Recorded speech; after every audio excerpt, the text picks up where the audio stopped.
Time's up. Admiral. Here it comes. Chevron 1, coded. For my ally is the Force, and the powerful ally it is.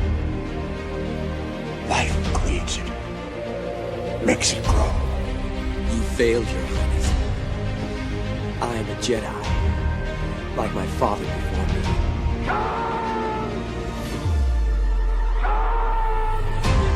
Cry hammer, and let's set the dogs of war. Chevron 2 is coded. Conan, what is best in life? Crush your enemies, see them driven before you, to hear the lamentation of their women. It's on the reflexes. Well, also said you're heavy into martial arts, Tai Chi and all that killer stuff. I suppose we have to register you as a lethal weapon. Chevron 3 encoded. And somebody ought to belt you in the mouth. But I won't. I won't. The hell I will. Chevron 4 encoded. Do you expect me to talk? No, Mr. Bond, I expect you to die. Chevron 5 encoded. You take the blue pill. The story ends. You wake up in your bed and believe whatever you want to. You take the red pill. You stay in Wonderland. And I show you how deep the rabbit hole goes. Chevron 6 encoded. Not for while you can, monkey boy. Great Scott. Back off, man. I'm a scientist. You shall not pass! I thought I'd die fighting side by side with an elf. What about side by side with a friend? A day may come when the courage of men fails, when we forsake our friends and break all bonds of fellowship. But it is not this day.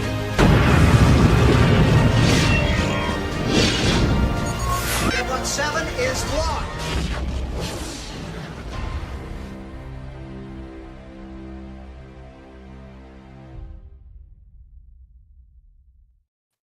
Hail and howdy, everybody! Welcome to Saturday Night Drive-In, where we're already gassed from a previous stream of nearly 3 hours. But hey, the show must go on, even if I'm gonna bitch and moan about it.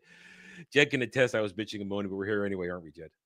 Yes, we are here because I think we both have a lot to say. So we're going to be a little bit low energy, of course, probably a shorter stream. And that's really what this movie is due. I don't think this movie is due the energetic conversations we have on occasion. It's more just, yeah. And that's the entertainment value we're going to give you, on par with the movie. Just, I mean, okay. Hail and howdy to chat. We are here to, of course, we're going to talk Highlander, the original, 1986. And at the end of the stream, I was telling Jed a little bit about this before we got started. I will explain to him how complicated the Highlander franchise is and why it is severely fucked right now. And to answer Jake Stanley right here, Henry Cavill is currently recovering from an injury that occurred during choreography training for the movie. Apparently, he twisted his ankle. So that was about 3 or 4 weeks ago. So he's probably nearing the end of his recuperation, and then they're going to continue filming. So there's been a delay in the current filming of his Highlander reboot because he got hurt during it. But during that, he was surrounded by his Warhammer books. So we hope he was working on the Warhammer show. No, there won't be any shit talking. Listen. No. All right, no. All right, let's make this clear. I love this movie. It's a good movie with a lot of flaws that get fixed by an excellent TV show and 4 or 5 and get ruined by 4 or 5 god-awful sequels, threequels, whatever you want to call them. It's a fuck franchise. We're going to get into that later. But it's a great movie. It's got a fun cast. It's got an outstanding premise that only, in my opinion, truly gets realized with the TV show where Adrian Paul takes over. Even though Connor exists in that universe, Adrian Paul takes over as the main character, Duncan MacLeod of the Clan MacLeod. Listen, this movie made katanas cool. It made you believe that a Scotsman was an Egyptian pretending to be a Spaniard. Dude, you finally have a Scottish movie out there. You hire Sean Connery, and you make him play an Egyptian Spaniard? Finally let him be fucking Scottish. His entire career is being something that he's not without changing his accent in any way, shape, or But he form. did it. He did it. He was still Scottish when he accent in there. It's great. That's what I mean. Like he's Spanish, doesn't sound Spanish. He's American, doesn't sound American. He's British as James Bond, doesn't sound English. It's just. Listen, has he ever been Scottish? I don't know. Maybe no. No. In the Leprechaun movie, he was Irish. Point is this though, and then but then there are some, and then you have Clancy freaking Brown as Kurgan. Clancy Brown is so badass in this. I'm Honey. Yes, of course you are. So good. I love Clancy. I'm a Clancy Brown fan.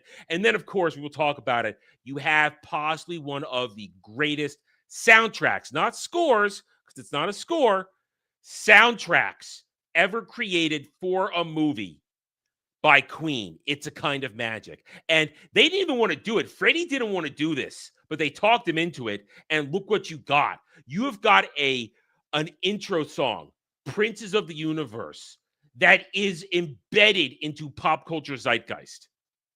You've got Who Wants to Live Forever, embedded into pop culture zeitgeist. And many other parts of It's Kind of Magic are just incredible. The entire it's a fantastic soundtrack, and the movie executes it beautifully. Breaks your heart with Who Wants to Live Forever. So it's a good movie with flaws. Jed, this was your first time watching it. It was your choice this week. So, yeah, I went into this movie with very little expectations. I knew that it was related to Scotland somehow, obviously with the Highlander stuff. Sean Connery was in it, and the phrase, there can only be one.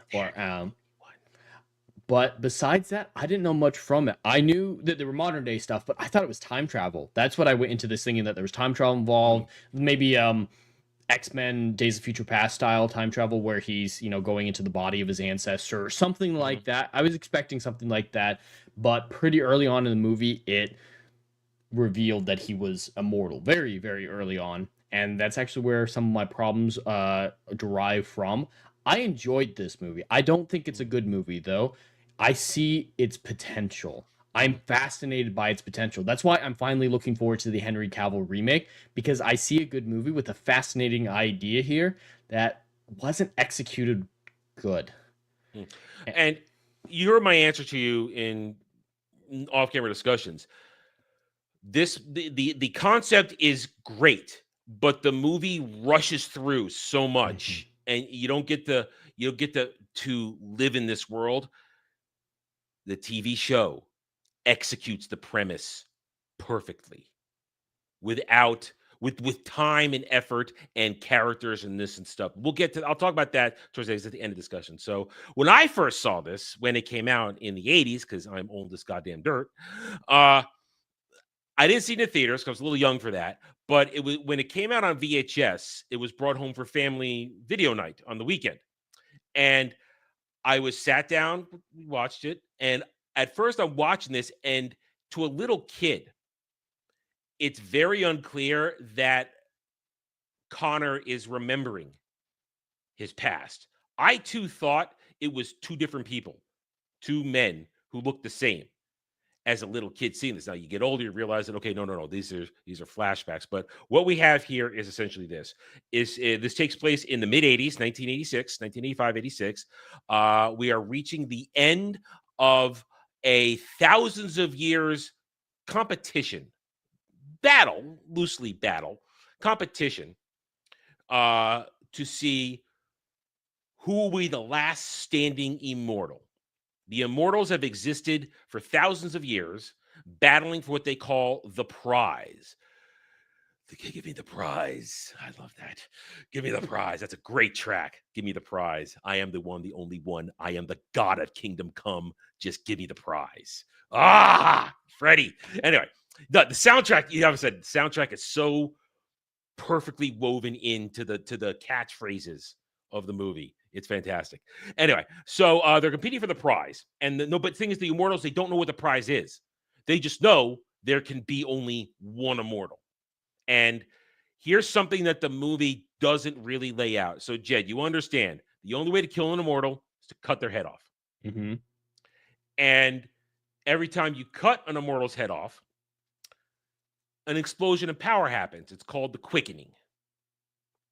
Problem is, the movie doesn't in its infancy of the franchise here, it doesn't do a good job of explaining the quickening.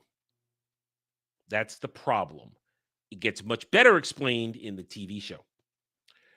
So essentially, and I'll tell you now what the quickening is so that we can hopefully get past some of these questions I know you have.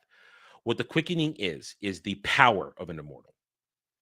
And every time another immortal kills that immortal, they absorb that power and it makes them stronger. That's why the final two are supposed to be so strong, because they've absorbed the power of between the two of them, every other single immortal, their power and energy resides in them. And it's illustrated much better in the TV show that the more you kill, the stronger you get. There's skill involved with the sword. You got to learn how to use the sword. You must. But you don't you don't get that feeling in this one, because by the time you get to the movie here, The Gathering, which is the final moment when the final handful of mortals will coalesce in one place to finish it, there's 4 left. Connor MacLeod of the Clan MacLeod faced off against the dude in the beginning whose name I never remember. And you got his buddy Castigear, who's black and existed for as long ago. And then the Kurgan, played by Clancy Brown. There's only the 4 left. And you don't get the grandiose feeling of the immortals through time. And essentially what we have here in this movie is everything leading up to Connor versus Kurgan. And a good third of the movie, broken up between this first and second act, is Connor's history. And his history with the Kurgan and his history with his mentor, Ramirez. I'm not going to say his full name because I never remember his full name. Played by Sean Connery. And then, of course, the bulk of the present day is a reporter named Brenda trying to figure out what she's stumbled upon forensic scientist. Yeah, I forgot, not reporter, forensic scientist trying to understand how a Japanese katana with its metallurgical dating back to X year had a folding technique that wasn't used widely until hundreds of years later. Which they never explain. They just say master swordsman. That's all he says in the history of it. I don't know why so much emphasis was put on that, because it went nowhere. They could just say it's a very rare and ancient sword and you're good. But she's saying it's a sword that shouldn't exist. It's anachronistic. It's her window into the story is what it is. It gets her involved and gets her involved in a fight that she has no business being involved in. And of course, gets caught up in it to be a damsel in distress by the end. I couldn't care less about the present day story. I don't care about her. It's not that I dislike her or any of that. I don't like the present day Connor. He seems like an asshole through all of it. I get there's reasons why, but yeah, the present day story is where 90% of my issues with this film come from. Because there's, and this is where I'm going to reiterate later, because you don't have the foundation of enough storytelling with his present. His history is great. His basically going out to battle for the first time, a clan battle, which was manipulated by Kurgan so they could get his hands on him and kill him before he knows what he is. That costume the Kurgan wore in that fight was the skull armor. The skull armor is fantastic. More of that. We barely got it in 2 scenes.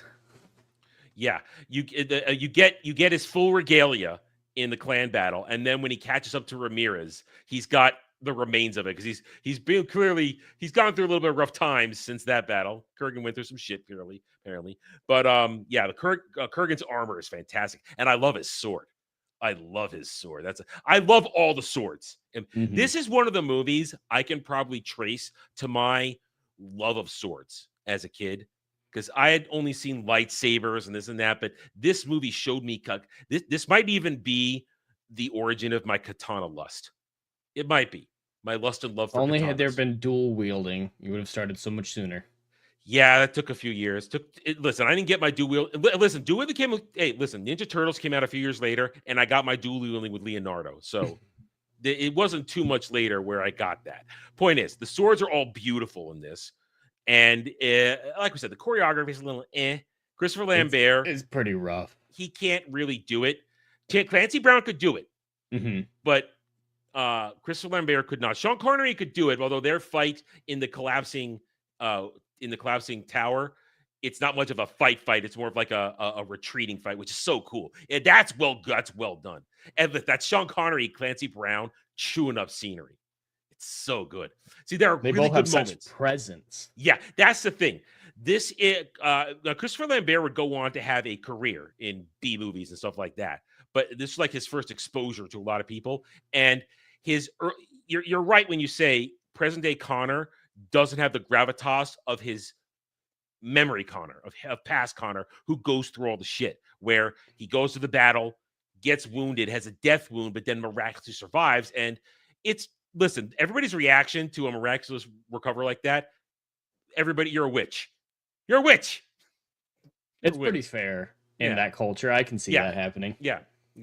So you basically, the whole movie is essentially Connor is in the present, part of the gathering. He's trying to prepare for Kurgan. He gets involved with Brenda, who does have a nice tit in a sex scene. And listen, back in the day on VHS, it was so dark. On DVD, Blu-ray, it's brightened up. You could see everything. It's much better. Back in the day, you're going like this. Is that a nipple? Is that exactly? And her involvement, and then him trying to not get her involved, because then you get his past with Heather and all that stuff. And Heather is my favorite character. I love her romance arc, her story, her death scene. It's the most emotionally compelling stuff. And you know how dark it is too, because Kurgan assaulted her. Yeah, we find out that later. He makes it clear that he assaulted her, and she kept it secret all those years. Never. And I mean, so Heather she is a great character. She doesn't get. You're probably right. She doesn't get enough attention, but she's someone who understood who Connor was and stayed with him.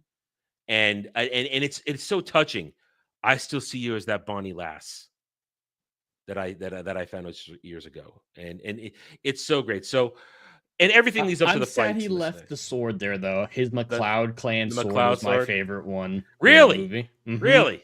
Really? Yeah, the Kurgan one doesn't do it for me. The attachable blades, the disassembly part of it. Well, that's the final version. His original sword, I doubt that you see the beginning was detachable. Right. That's probably his modern version so that he can travel with it. Although there's one thing that when we talk about TV show, in the TV show, magically everybody can conceal a sword in a trench coat. It's like a magic trick. All swords could be concealed in trench coats to pull them out. It's great. But that's essentially it. It's a movie that's a majority flashbacks. You learn the history. You get great the core, the heart of the movie are in the flashbacks. The history is fair to say. So I sense that that's your favorite part of the movie, the flashbacks. Yes, it's the main part that I like. The present day stuff I didn't get attached to. But the present day stuff did cause some problems for me with the flashbacks. As we talked about on the Witcher 4 stream earlier tonight, and we talked about it in general, knowing the fate of a character makes flashbacks and prequels difficult to get invested in. And I felt that with this, seeing him in the present day, knowing how everything was going to turn out, that even Heather's death wasn't as impactful as it could have been for me, because I knew it was bound to happen. I really think this movie would have been served by one or two things. Either put the majority of the flashbacks at the beginning of the film and let you discover his immortality naturally along with him, rather than skipping forward to that already just being the way it is. Because you start the movie with him in the present, so you know, all right, there's either time travel or he's immortal, and there's no reveal, there's no buildup, there's no suspense with it. So if they just put at least most of the flashbacks all together all at once at the beginning, and then maybe around middle of the second act start easing into the present once you have the emotional death of Heather, that I think would help the movie a lot, help my investment. But more a better option, I think this should have been 2 movies, with the first movie being the Scottish storyline, let Ramirez train him for longer, get more Sean Connery, and then the end of the movie reveals he made it to the present day. You just go through the whole movie knowing, oh, there's a gathering coming that might be in a Wow. few years, that might be in some historical event, just whatnot. You're not thinking about the present day at all. You're just focused exclusively on the Scottish story, so you can be invested in it fully. And then the final scene of the movie is Connor walking out in New York City. It's like he made it. The gathering has come. And then a present day sequel. I swear, you are the only person in the world that would have that take, probably, for this. Really? You are the only person. I hate the going back and forth. No one is ever in my experience of this franchise had that kind of reaction to it. And that's why I love you. I think it would be better, honestly. I disagree. For I suspense, because I can't get involved in the Scottish stuff. I like it, but I'm it's like perfect. Yeah, that's where it goes. When I watched as a kid, I was just flashy sorts of that. But then I rewatched it when I was a little older, and then I was drawn in by watching the jump back and forth. I thought it all goes back because all these moments in the present are then reflected in his past as he's thinking back on it. And then you get the history, the buildup, how he gets trained to survive the eventual gathering. And because Ramirez says, the Kurgan, he's the one. He's the most dangerous one out there. He's bigger, faster, stronger than all of us. Well, he's bigger and stronger, not faster. Speed, agility, quick of mind, that's how you're going to beat him. And I'm going to train you to fight that way. And it's for me, the past and the present mix works fine, because with the present you get the jaded Connor who has seen all this shit. He doesn't want to get involved with another person he could possibly lose. Because one thing that, again, I'll reiterate when we talk about in the post conversation of this, we talk about the rest of the franchise. You don't get the fact that Connor loved Heather, and he probably loved many other women along the line, but at this point, he's so focused on it, he doesn't want to get involved with another woman that he may or may not be able to keep on. He can't do it again, which explains why he's such a dick at this point in the movie. I mean, it makes it very clear that the woman who runs the antique shop with him, he knew her. They were an item once, and she accepts him. She allowed the distance between them so he can get another Heather, all that kind of stuff. And I'm okay with it. I'm okay with the movie lays out, because by you get to the third act, then you're completely in the present, and Castigator gets taken out by Kurgan, and then Kurgan just goes on. I mean, Kurgan doesn't give a shit anymore. He is just hungry. He was the best part of the present day stuff when he actually showed up. Him in the I don't know what you call that, his goth outfit, him laughing while he's driving down the road. No, it's punk. It's punk. But once he kidnaps Heather, he was hilarious. That's Clancy Brown just being awesome. Yeah, and I couldn't get invested in modern day Connor in any way, shape, or form. I don't or think Heather, you're supposed to. But Clancy Brown in the present was so much better. Yeah. Well, the Kurgan. I mean, that's a villain. Mm-hmm. That is a villain. He is a There's rapist. No scruples. He's a murderer. He will kill you. He will hunt you down. I mean, he killed that hooker that came to see him. Hi, I'm Honey. Yes, of course you are. And I love that why does he speak like that? Because Ramirez didn't cut deep enough. Because he didn't cut deep enough. And that's a thing. You can be damaged and mortal, and you can still suffer scars and wounds. Mm-hmm. And that's just a little bit of the lore that they start building up that gets improved in later iterations. And you get the rules. You can't fight on holy ground. You don't know why, but you can't fight on holy ground. Even Kurgan obeys that rule. Can't do it.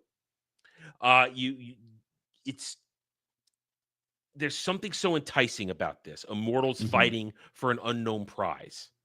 What is it? What does it mean? Mm-hmm. And sword fighting. Every guy loves a sword fight.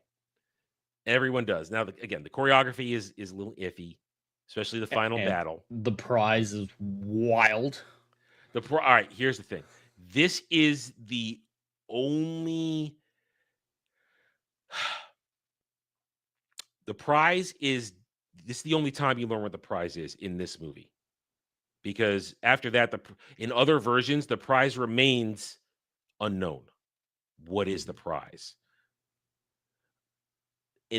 Now, of course, epic fight, this and that. Connor wins. He wins by skill and agility. He tires Kurgan out. the prize is once all the immortal energy is gathered into one, it essentially means you become a super psychic and you can touch other people's minds. And remember, this was written during the middle of the Cold War. Okay. So helping people to find better paths to peace. A bunch of people who spent thousands of years in conflict someone is given the power to usher in peace. I guess that's essentially the prize. And de-sterilizing for some reason. And becoming mortal. So that he can have a family. Because that's the thing. Immortals are sterile. They can get it on, but they cannot create life because they are life. I mean, it's an interesting balance to the idea. You're immortal, but you're all the life there is for you. There's no, once you become immortal, you don't start immortal. You have to be killed once to become an immortal.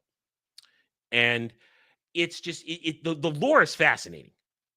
And as I said, though, this original first movie only is cursory into it. You would have had time to get into that lore, into the Ramirez relationship, if you just focused on the Highlander story.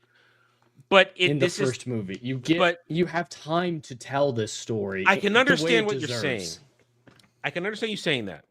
And clearly, somebody else had that same line of thought, because this movie is not the only, it doesn't exist in a vacuum.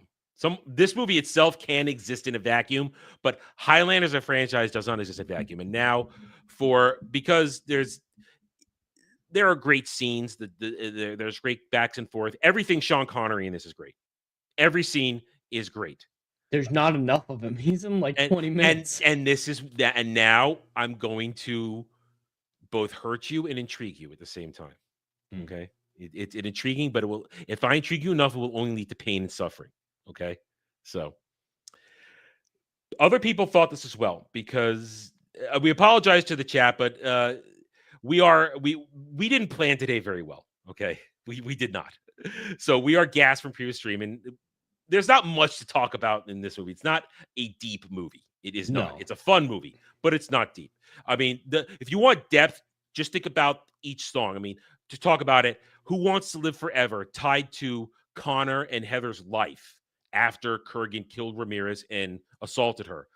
That's deep as hell, because that requires the genius of the lyricist that is Freddie Mercury, and also Brian May. They worked on that together. Brian May and Freddie Mercury, creating a banger of a power ballad and making you feel the sadness of their life. Who wants to live forever? Who dares to love forever?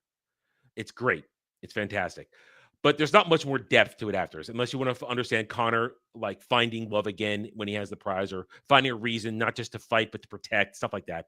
It's cursory. But some people did think like you, Jed, because a few years later, I think 87, 88, maybe. I think it was 88. There was Highlander 2, The Quickening. Don't ask for something. Don't ask for where did they come from? Why are they immortal? Because they're going to give it to you in a horrible, horrible way. Without you're going to, at some point, you're going to watch this out of morbid curiosity. I know you will. Highlander 2: The Quickening is terrible, but you get more Ramirez. Is it Sean Connery's? Yes, you get him. He's there for the whole movie in a future where Connor lived a life and created technology, this and that. But here's the thing, and this is a slight spoiler. Well, Frank, I've seen this movie many times in my youth. I even have a story from where I went to see it. It was the night of a school dance, but after we got back, my mom left her keys in the car. So in order to go to the school dance, I spent 2 hours picking the lock on my mom's Blazer, which I did successfully pick, by the way, with a Swiss Army knife. And from that point forward, I could always unlock it with that Swiss Army knife from that point forward. So I could go to the dance. But that was the day I saw Highlander 2: The Quickening, that Friday. Anyway, essentially, according to The Quickening, which is now, okay, Jed, you've heard me give this speech before, correct?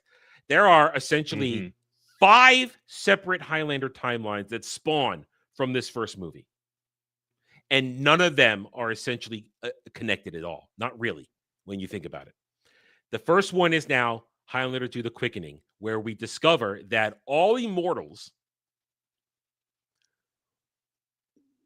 were prisoners of war in a rebellion on another planet sent to Earth,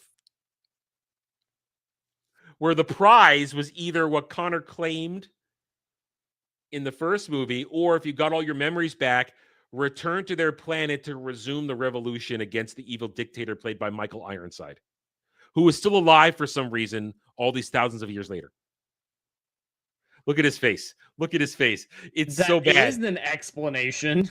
It's terrible. Now, Ramirez does return through some crazy magic ability. I mean, Connor uses his prize power to summon him back to life, and he appears on in Scotland, and he takes a plane, and it's Sean Connery eating up scenery. It's great. So you'll get Ramirez for a whole movie, essentially. He's there to almost the end until he sacrifices himself to give Connor his chance to fight the evil overlord, Michael Ironside, who comes to the planet, and they have a big fight. He has the katana again and all that kind of stuff.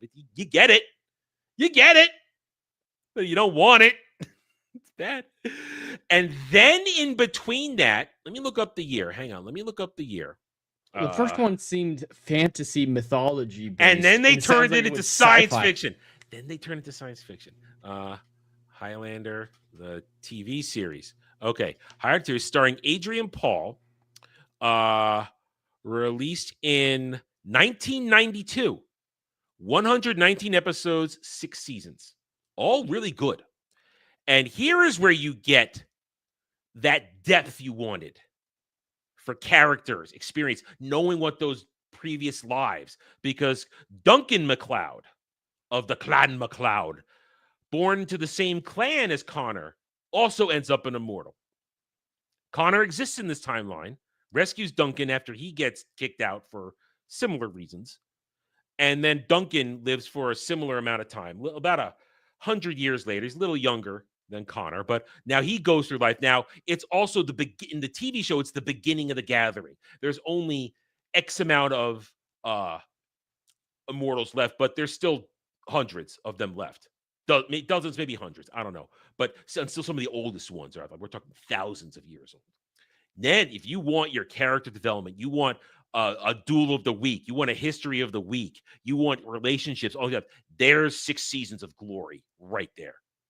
If you want to really see the lore built out, there you go. That's timeline number 3. Doesn't stop there. Timeline number 4, which is not connected to the second movie or the TV show. I forget the title of this one, but in this one, it's based off where Brenda died of cancer or some shit like that, and Connor just became a little reclusive. But at some point in history, another immortal that Connor came across, played by Mario Van Peebles and a couple of other immortal cronies, got trapped in a time bubble. And something happens that releases them from it and restarts the last moments of the gathering. So Connor's immortal again. He has to fight Mario Van Peebles, and the katana breaks and needs to get it reforged.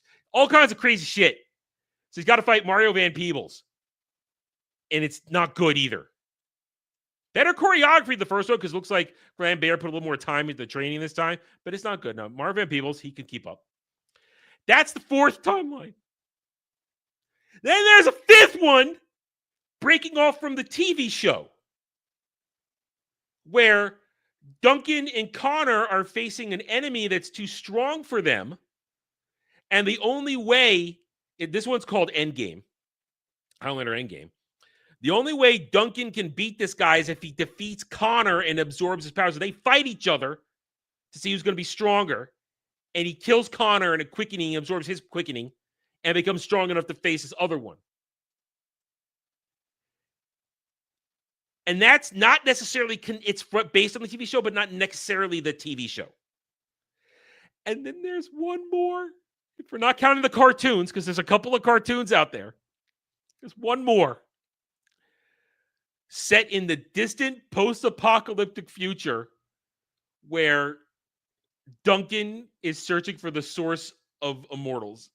and it was a Sci-Fi Channel original movie, and it is the worst of them all. It's not even remotely Highlander.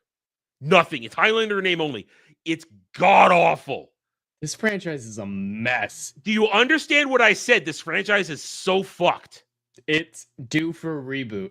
So that's why some people when oh no, Henry Cavill can't remake Highlander. Yes, he can. This franchise is dead. Killed a long time ago. There is nothing wrong with Henry Cavill taking a shot to revitalize it and start another brand of movies and TV shows, which is what they're trying to do. That's their goal. To energize make a universe, to make a new universe. I've read the articles. New timeline. We've talked about it on streams. So you understand. Do you understand now why I could say I love this, but it's fucked so hard in every orifice? Well, even just taking this movie on its own, I shouldn't be. At least maybe it might be. Hang on, it might be me. Might be me. Hold on. Can the chat hear me? Because StreamYard says they can hear me. Jack, can you hear him? Jack, can you hear him? Because I suddenly couldn't hear him. It might be me. My headset might have just cut out. Yeah, StreamYards can say it says Jake, it hears keep talking. Me. Keep talking. Hello, everyone. I know what you're saying, but give me 1 second. Keep going. All right, chat. I am here, and Adam has gone. So I am in charge now, and we're going to make a better Highlander movie and script it out together and figure out how to make this movie great. But just taking this movie on its own, I think this is the perfect example of what you should do with a remake. Don't remake a classic. Don't take Magnificent Seven, a complete masterpiece, and try to remake it. You remake movies that had great ideas that didn't quite get the execution that they deserved, and I think this movie is a prime example of that. The idea of this immortal competition going on for centuries for culminating in the gathering and a prize is fascinating. It's good, but the execution is just a little poor with the actors involved, which he looks just like Thomas Jane. I wanted to put that out there. Connor looks just like Thomas Jane. I know they're different ages, so the ages don't line up, but they look like they're related, even though they're not. But I think you'll find this hilarious, Adam. When I was thinking about, making the first movie, the Scottish movie, and the second movie, the present day movie, I was like, all right, would we need to rename the second movie to be something else? Obviously not, because he's still the Highlander, just in the present day. But I immediately thought of a new title for the New York only spinoff or the sequel. Am I going to hate this? You're going to hate it. It's terrible, but I think it's hilarious. So the Highlander in Scotland would be followed up in New York City with the High Riser. I'm going to cancel you. It's terrible. That's terrible. But it's immediately what I thought. It's like, no, why not just call him the New Yorker? It's even worse. Because it fits the theme, the high theme. No, you fail. Anyway, but all right. So I don't know what you were saying on to that, but you understand how bad it all is. So you asked, I want more Ramirez. Well, you got it, and it was terrible. Although Sean Connery was so great in that movie. I want good Ramirez. I want good explanations of the lore. Well, listen, I do recommend you check out the TV show. I recommend it. It's most people. I'm intrigued. Yeah, because you're saying it's executed well, because it is a great idea. This movie has so much potential. You get all the lore. You get. Duncan is great. Frankly, Duncan is more in depth than Connor at this point. Duncan has more story to him, and also I like Duncan's katana better. They have the same katana. They just have different. The hilts are different. That's how you can tell the difference between their two katanas. They each have. And of course, Duncan's getting his a different story, of course. But they each have their own katana. It's still the Highlander katana, but it's Duncan's. One has a dragon. Connor's has a tiger, and Duncan's has a dragon on the hilt. That's how you tell the difference. But Duncan has a fantastic story. He has sometimes reoccurring villains. There's a great, I think it's season 3, season 4. His own version of Kurgan shows up. Really good. The guy who he has trouble fighting. He's been fighting for centuries. Such good stuff. Adrian Paul is fantastic in the role as Duncan MacLeod. Good supporting cast. Great. The lore really gets built out. And that's why I think you'll like it, because the lore of the TV show is the lore of Highlander now, is what it is. Because it did what Stargate did, built more out on the lore than what the movie did. And But it didn't introduce the alien explanation. No, it's all still fantasy. Nobody knows Okay. where the Highlanders, where the Immortals come from. What's the prize? The Gathering. There's a lot more romance. There's good romance. It all works out. I think I do highly recommend the TV show. Now, I don't know where it is right now. I mean, God, where did I even watch it back in the day? I don't even remember what channel it was on back in the day. But Duncan has great arcs in it, dark arcs, horrible arcs, all kinds of stuff. So I do recommend it. I say watch when you're out of stuff to watch. I recommend, since you're into it now, watch Highlander the series.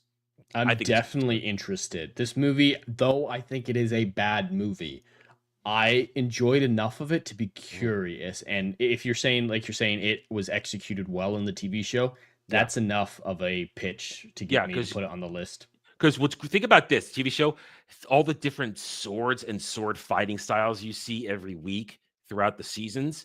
Every time you're always going to get a history lesson of Duncan in this period of time at different places around the world, not just Europe, but around the world. So it's good stuff. It's excellent stuff, and good characters too.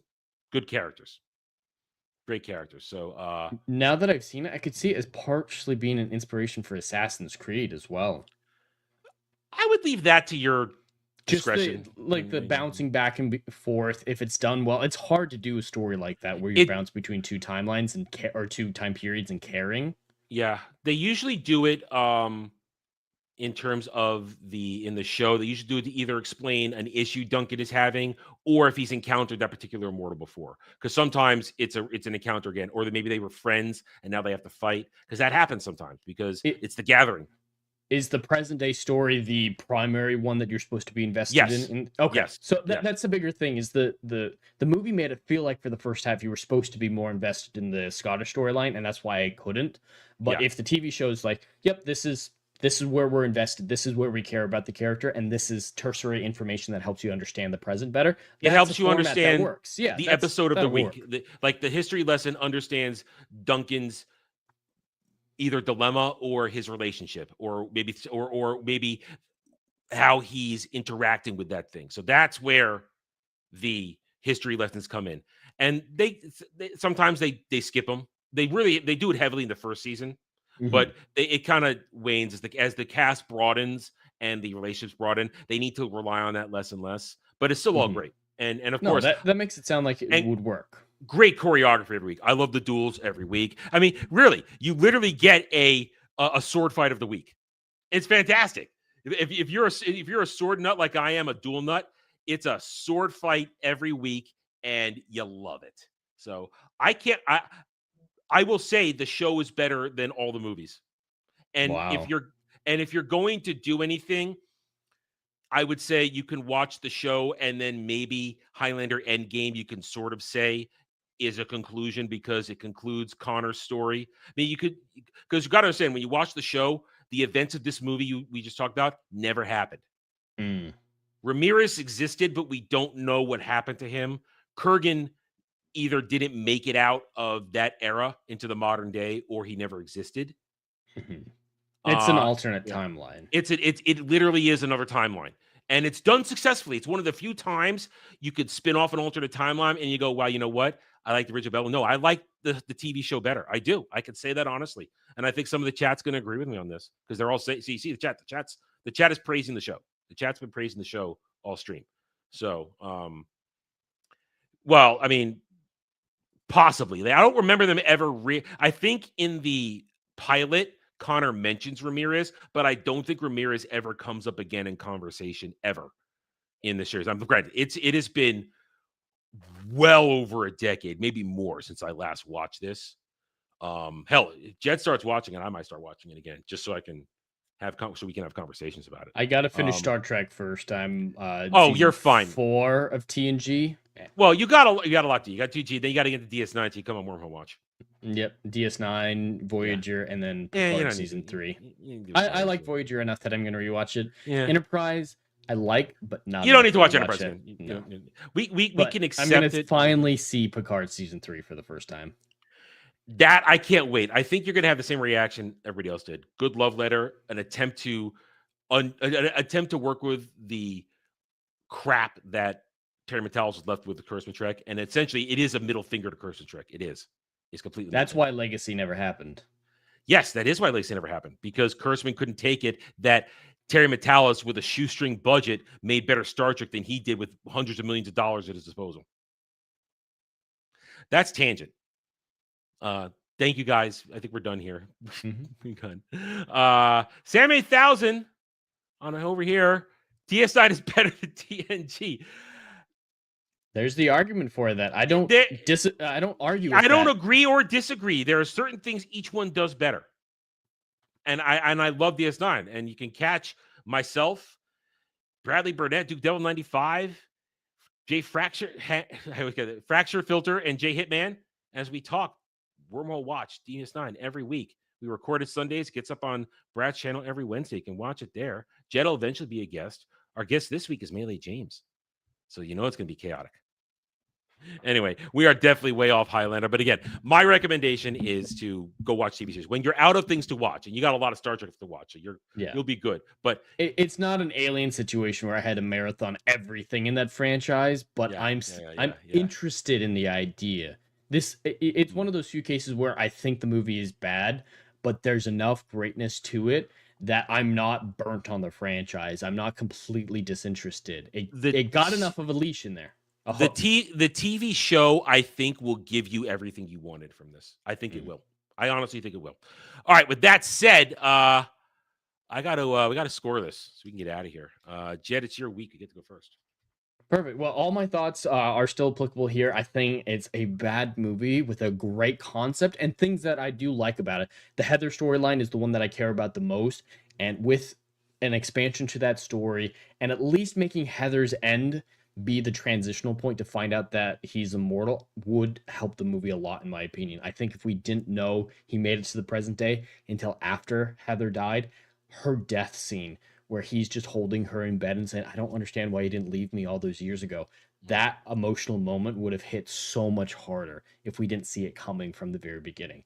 So even just a re-edit of this movie where they push a lot of the present day stuff back and focus more on the Highlander stuff, I think would bring this movie up several points for me, and even more so if they just did the Scottish stuff first and then the present day stuff. Maybe a little bit of transition in there, but as the movie stands, I couldn't get invested into either story, and I enjoyed it, but I didn't love it or anything like that. So I have to give this movie a 4 out of 10. Wow, I thought you'd at least give it a 5. I of course have a lot of nostalgia for this. I was alive when it premiered. As you guys have heard, I am very invested in the entire franchise, the entire IP. Right here, I mean, Christopher Sean, he's remembering shit I can't remember because it's been a long ass time since I watched a TV series, and I probably didn't watch it as seriously as maybe when I was much younger. I'm watching it when it was airing, so I wasn't seriously watching. I don't think I've rewatched it in a long ass time. So you're remembering stuff I haven't, like with the Ramirez stuff right here. So there you go. They do bring up Ramirez. That's great. That's fantastic. That's how he probably got his version of the Highlander katana. Point is, I love this franchise. I think it's great. I have a lot of nostalgia for this movie. I have a lot wrapped up in this movie in terms of enjoying it. Of course, I'm gonna rate it a little bit higher than you. I'll give it a 7 out of 10 because it holds up. It's not great, but it holds up. And the TV show is much better. That might be a hot take for some people, some hardcore nerds, some hardcore Highlander nerds, but I'm going to say the TV show is better because you get, as Jed and I talk about it a lot of times, world building. Mm-hmm. World building makes something much better. And you want to talk about world building, 6 seasons, 119 episodes of world building and character work. Yeah, it works. It works. And of course, every episode starts with, here we are. Bon. I'm not going to sing, I'm flat as hell. But more important is, it opens with Princes of the Universe. Jed, you start every episode with Princes of the Universe. You are jacked every time an episode starts. That's how you get in. That's how you start something. It's fantastic. Anyway, there we go.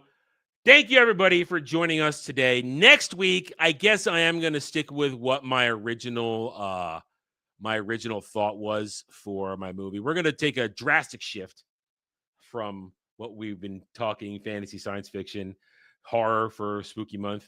We're going to do a sports movie. We don't do those very often, but I like this one because it's got good characters. It's got a very good cast. We're going to do Varsity Blues, starring James Van Der Beek and John Voight. I like this one. It's a fun one. I think it's got a good moral story to it. And John Voight just being an asshole villain coach is great. It's fantastic. Anyway, so join us next week at our regular time, most likely, 6 p.m. Eastern. You can enjoy it. So remember, guys, hit those like buttons, subscribe to the channels, and we will catch you guys tomorrow or next time, whenever you come back and join us. Until then, guys, take it easy.